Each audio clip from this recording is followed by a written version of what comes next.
duster. At least that's what Harry thought it was, until he saw that it was breathing.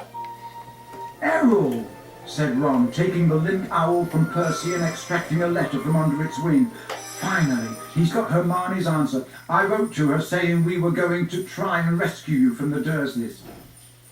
He carried Errol to a perch just inside the back door and tried to stand him on it, but Errol flopped straight off again, so Ron lay him on the draining board instead, muttering, "Pathetic." Then he ripped open Hermione's letter and read it out loud. "Dear Ron and Harry, if you're there, I hope everything went all right and that Harry is okay, and that you didn't do anything illegal to get him out, Ron, because that would get Harry into trouble too. I've been really worried, and if Harry is all right, will you please let me know at once? But perhaps it would be better if you used a different owl, because I think another delivery might finish your one off. I'm very busy with schoolwork, of course." "How can she be?" said Ron in horror. "We're on vacation. And we're going to London next Wednesday to buy my new books. Why don't we meet in Diagon Alley? Let me know what's happening as soon as you can. Love from Hermione."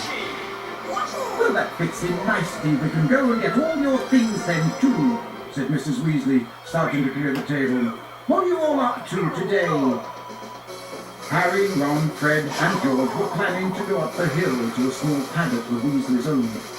It was surrounded by trees that blocked it from view of the village below, meaning that they could practice Quidditch there, as long as they didn't fly too high. They couldn't use real Quidditch balls, which would have been hard to explain if they had escaped and flown away over the village. Instead, they threw apples for one another to catch. They took turns riding Harry's Nimbus 2000, which was easily the best broom. Ron's old shooting star was often outstripped by passing butterflies.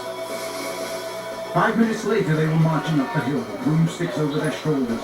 They had asked Percy if he wanted to join them, but he had said he was busy. Harry had only seen Percy at mealtimes so far. He stayed shut in his room the rest of the time. "Wish I knew what he was up to," said Fred, frowning. "He's not himself. His exam result came the day before you did.